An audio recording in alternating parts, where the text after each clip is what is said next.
कल्पना करा, असा एक डॉक्टर ज्याने एकही पेशंटला न बघता बरं केलंय. तुम्ही म्हणाल, हे कसं शक्य आहे? असं काही होत नाही. प्रत्येक पेशंटला डॉक्टरकडे जावंच लागतं. हां, तुमचं म्हणणं बरोबर आहे, पण ही घटना घडलेली आहे बरं का. हाय, माझं नाव आहे मॅग्नेटिक हेमांगी आणि मी एक लाईफ कोच आहे. मी NLP प्रॅक्टिशनर आहे. मी होओपनोपोनो प्रॅक्टिशनर आहे. आणि आज मी तुम्हाला अशी एक खरी स्टोरी सांगणार आहे, ज्याने तुमचं लाईफकडे बघण्याचा दृष्टिकोन पूर्णपणे बदलून जाणार आहे. सो ही स्टोरी आहे हवाईमधल्या स्टेट हॉस्पिटलमधली. येस, तिथे ना ही 1980ची गोष्ट आहे बरं का. तेव्हा ना तिथे त्या हवाईमधलं ते स्टेट हॉस्पिटल होतं ना, तिथे एक वॉर्ड होता मेंटली इल पेशंटचा, म्हणजे सायकॅट्रिक पेशंटचा. तिथे वेडे पेशंट ठेवले जायचं.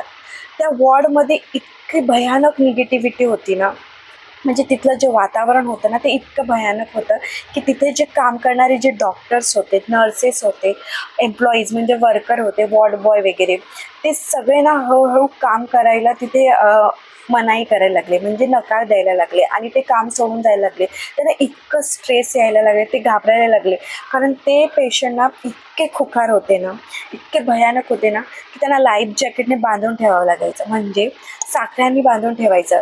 ते ना काय करायचे, मेंटली पेशंट होते ते, पण ते स्वतःला तर मारायचे, पण ते इतरांनाही मारायचे, इतके ते खुकार होते. सो तिथे कोणीही काम करायला रेडी नव्हतं. अशातच काय झालं माहिती आहे का, त्यावेळी ना एका डॉक्टरांची तिथे बदली झाली आणि ती त्यांनी एक्सेप्टसुद्धा केली बरं का. बाकीचे जे होते ते एक्सेप्ट करायचे नाही, पण ह्या डॉक्टरांनी तिथली पोस्टिंग एक्सेप्ट केली. ते तिथे गेले. त्या डॉक्टरांचं नाव होतं डॉक्टर ह्यू लेन. डॉक्टर ह्यू लेन होते ना, ते इतर डॉक्टरांपेक्षा ना वेगळे होते. आता तुम्ही म्हणाल, कसे बरं वेगळे होते? असं काय त्यांच्यात होतं की ते त्यांना वेगळं ठरवत होतं? जनरली डॉक्टर तर सेमच असतात. ते पेशंटला बघतात, त्यांना बघून त्यांचं काय आहे ते लिहितात, त्याच्यानंतर मेडिकेशन देतात. ह्या डॉक्टरांनीही सेमच केलं असेल ना, असं काय वेगळं केलं असेल? पण तुम्हाला माहिती आहे, त्यांची ना काम करण्याची पद्धत सगळ्या डॉक्टरांपेक्षा ना फार वेगळी होती. त्यांनी ती पोस्टिंग घेतली, ते त्या हॉस्पिटलमध्ये गेले आणि हॉस्पिटलमध्ये गेल्यानंतर त्यांनी काय केलं, ते त्यांच्या केबिनमध्ये केले. ते डायरेक्ट पेशंटच्या वॉर्डमध्ये नाही गेले, ते त्यांच्या केबिनमध्ये गेले. तिथले जे वॉर्ड बॉय होते त्यांना सांगितलं की वॉर्डमध्ये असलेल्या सगळ्या पेशंटच्या फाईल्स मला ह्या टेबलवर हव्यात. मग त्या वॉर्ड बॉयने त्या सगळ्या फाईल्स त्यांच्या टेबलवर ठेवल्या. डॉक्टर ह्यू लेन यांनी त्या फाईल्स बघायला सुरुवात केली. फाईल्स बघताना ते मनात ना काहीतरी पुटपुटत होते. काय बरं पुटपुटत असते? तुम्हालाही जाणून घ्यायचं ना? येस, आपण बघूया. ते ना फाईल्स बघता ना फक्त 4 वाक्य म्हणायचे. आय एम सॉरी, कृपया क्षमा कर, thank you, I love you. I am sorry, कृपया क्षमा कर, थँक्यू, आय लव्ह यू. हे ना ते दररोज हेच गोष्ट करायचे. ते कधीही पेशंटकडे गेले नाही बरं का. फक्त ते रोज यायचे, त्यांच्या केबिनमध्ये बसायचे, ते फाईल्स बघायचे आणि ही 4 वाक्य म्हणायचे. आणि काही महिन्यांनी असा चमत्कार झाला की ते पेशंट होते ना तिथले, जे खुखार होते, ज्यांना चेनने बांधून ठेवावं लागायचं, जे दुसऱ्यांवर अटॅक करायचे, ते सगळे पेशंट हळूहळू एक एक करून बरे व्हायला लागले. बघा, कुठली थेरपी नाही, कुठलं औषध नाही, की पेशंटला भेटणं नाही, तरी कसं बरं हे शक्य झालं? काहीतरी जादू आहे की नाही, असं तुम्हाला वाटत असेल ना?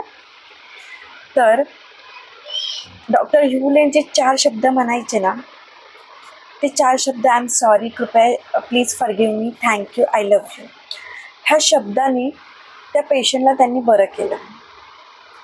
कारण ते फक्त पेशंटला बरं करत नव्हते, तर ते स्वतःमधली जी निगेटिव्ह एनर्जी आहे ती हील करत होते. त्यांचं असं म्हणणं होतं की काहीतरी मी असा विचार केला आहे, कळत किंवा नकळत, जेणेकरून हे सगळे पेशंट्स, हे सगळ्या हे सगळे नकारात्मक भावना, ही वस्तू, ही परिस्थिती माझ्या लाईफमध्ये आलेली आहे. त्यांनी त्या सगळ्या परिस्थितीचं 100% जबाबदारी घेतली. त्यांनी 100% रिस्पॉन्सिबिलिटी घेतली की ही 100% रिस्पॉन्सिबिलिटी माझी आहे आणि ही मी स्वीकारतो. त्यांचं असं म्हणणं होतं की आपल्या लाईफमध्ये येणारे प्रत्येक जे निगेटिव्ह वस्तू आहेत व लोक आहेत, परिस्थिती आहेत, भावना आहेत, ह्या सगळ्याची ना जबाबदारी ही फक्त आपली असते. आणि ही ज्यावेळी आपण 100% जबाबदारी आपण स्वतःची घेतो, त्यावेळी हळूहळू आपण ते नकारात्मक भावना आहे, ते जे दडपण आहे, जे आपल्या जुन्या आठवणी आहे, जे नकारात्मक इमोशन्स, ट्रॉमा आहे, ते रिलीज करायला हेल्प करतात. आणि असं हे सगळं करता करता एक दिवस काय झालंय, तिथले जे सगळे पेशंट होते, सायकॅट्रिक इल पेशंट, ते सगळे बरे झाले आणि आपापल्या घरी सुद्धा गेले. आणि ते जे हॉस्पिटल होतं ना, त्याला लॉक लावावं लागलं बरं का. ते लॉक लावलं, ते हॉस्पिटल पूर्णपणे बंद झालं. डॉक्टर ह्युलेन असे म्हणतात की बाहेरचं जग बदलण्यापेक्षा आधी आपण आपलं स्वतःच्या आतमधले जे निगेटिव्हिटी आहे, नकारात्मक भावना आहेत, जे इमोशन्स आहेत, ट्रोमा आहेत, ते बदलायचे. ते सगळ्याची जबाबदारी आपण घ्यायचं. बाहेरचं जग बदलण्यापेक्षा स्वतःच्या आतली जी ऊर्जा आहे ती बदलल्याने आपण बाहेरचं जग पण बदलतं. डॉक्टर ह्युलेन यांनी जी टेक्निक यूज केली, त्या टेक्निकचं तुम्हाला नाव जाणून घ्यायला आवडेल ना, बरं का. त्या टेक्निकचं नाव आहे होओपोनोपोनो टेक्निक. होओपोनोपोनो टेक्निक ही ना टेक्निक जितकी सिम्पल आहे ना, तितकीच पॉवरफुलसुद्धा आहे. सो आजपासून तुम्हाला जेव्हाही नकारात्मक भावना येतील, तेव्हा तुम्ही हे 4 वाक्य म्हणायला सुरुवात करा.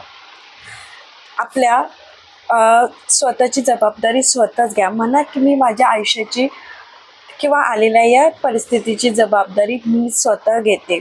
मी 100% रिस्पॉन्सिबिलिटी आहे या परिस्थितीला. आणि म्हणा, I am sorry, please forgive me, thank you, I love you. I am sorry, please forgive me, thank you, I love you. I am sorry, please forgive me, thank you, I love you.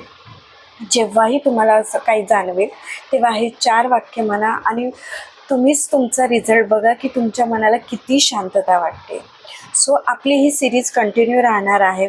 So ज्यांनाही माझ्यासोबत ही practice करायची असेल, त्यांनी daily 9 o'clockला होओपोनोपोनो healing practice असणार आहे. तर तुम्ही माझ्यासोबत join होऊ शकता. जॉईन होण्यासाठी तुम्हाला आधी माझ्या यूट्यूबला सबस्क्राईब करावं लागेल. Thank you so much. I am sorry, कृपया क्षमा कर, thank you, I love you. I am sorry, please forgive me, thank you, I love you.